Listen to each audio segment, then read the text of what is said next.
A graça e a paz de Cristo Jesus, mais uma noite com vocês, meditando na Epístola aos Gálatas, durante esse período do mês da Reforma Protestante. Eu vou continuar nossas meditações, no caso aqui específico, em Gálatas capítulo 4, do versículo 1 ao versículo 7, mais conhecida assim como a Epístola da Justificação pela Fé, que Martinho Lutero utilizou assim para seus estudos e desenvolver o ensino dessa doutrina, que é fundamental para nós hoje como cristãos evangélicos. Quer dizer, é o que foi dito mais tarde, que a doutrina da justificação pela fé é aquela que mantém ou não de pé a igreja. O que significa isso? Se a doutrina da justificação pela fé ela é pregada com toda a sua força e é praticada com toda a sua força, ela mantém de pé a igreja. Vamos lá.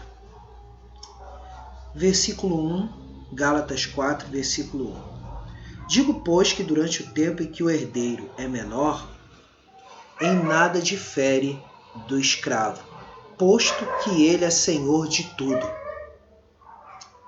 mas está sob tutores e curadores até o tempo pré-determinado pelo Pai.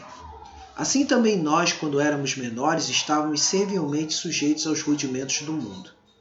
Vindo, porém, à plenitude do tempo, Deus enviou seu Filho, nascido de mulher, nascido sob a lei, para resgatar os que estavam sob a lei, a fim de que recebêssemos a adoção de filhos. E porque vós sois filhos, enviou Deus ao nosso coração o Espírito de seu Filho, que clama, Abba, Pai. De sorte que já não és escravo, porém filho, e sendo filho também herdeiro de Deus. Só vou falar uma coisinha aqui rapidinho, é que é o seguinte, eu peço perdão a todos, de repente se ouvirem algum som de cachorros, etc, coisa de vídeo ao vivo mesmo. Mas Deus sabe de todas as coisas. Mas o que eu quero me deter aqui, em abençoar sua vida, é o seguinte, é me deter nas coisas que são importantes acerca da nossa adoção como filhos de Deus. O que Paulo ilustra aqui, e que Deus está falando ao nosso coração, é o seguinte, que durante o tempo em que o herdeiro é menor, em nada difere do escravo, posto que é ele senhor de tudo, mas está sob tutores e curadores até que é o tempo pré-determinado pelo Pai. Assim também nós, quando éramos menores, estávamos servilmente sujeitos aos rudimentos do mundo. O que o apóstolo quer dizer aqui? O que o texto bíblico quer dizer para a gente? É que enquanto nós não recebemos a graça de Cristo Jesus, estamos ainda presos ao quê? À nossa natureza pecaminosa, como diz aqui, rudimentos do mundo. Estamos presos ao quê? A uma consciência pesada, estamos presos à falta de perdão, estamos presos a uma situação de, ao invés de termos amizade com Deus, estarmos assim em inimizade com Deus e destinados à ira de Deus, ou seja, à perdição eterna, ao inferno.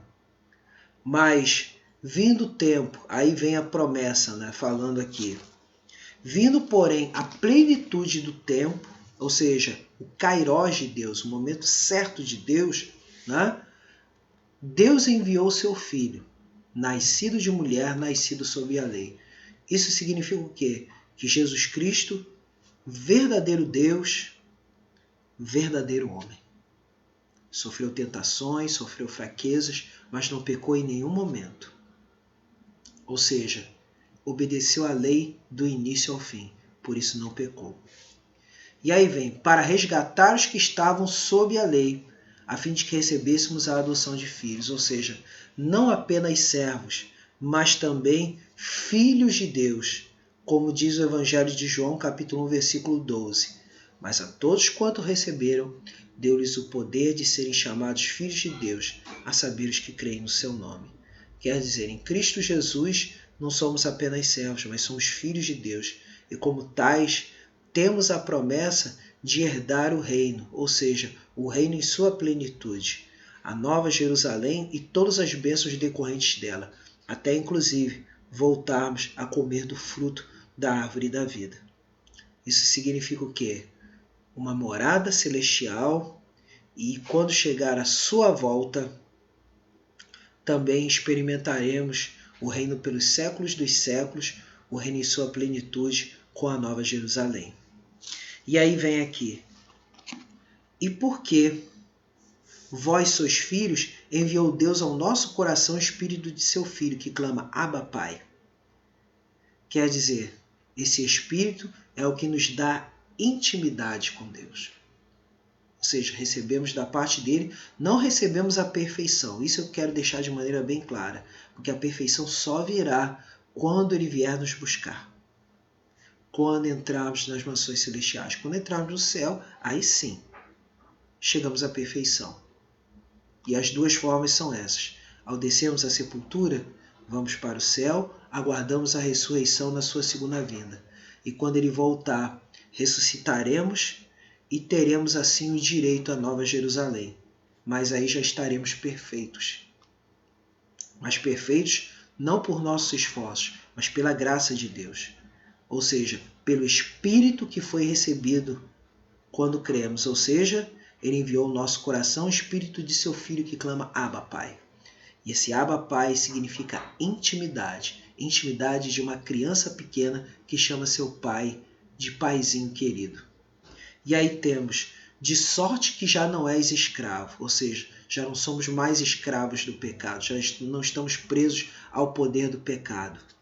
Mas somos chamados de quê? De filhos de Deus, e sendo filho, também herdeiros de Deus, herdeiros da promessa, herdeiros de uma nova Jerusalém celestial.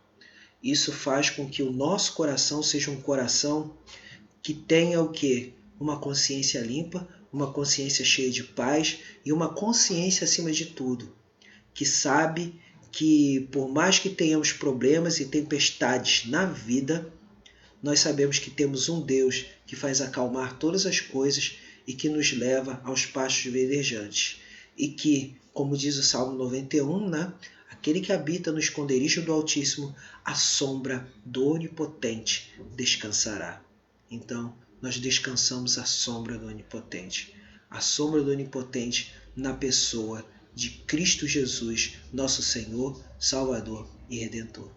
Deus te abençoe ricamente, em nome de Jesus. E lembrando que a reforma nos trouxe essa segurança, né? Essa segurança da justificação, essa segurança de sabermos que somos adotados, a segurança de que somente pela fé nós podemos viver. Ou seja, o justo viverá pela fé e viveremos assim. Deus abençoe. Amém.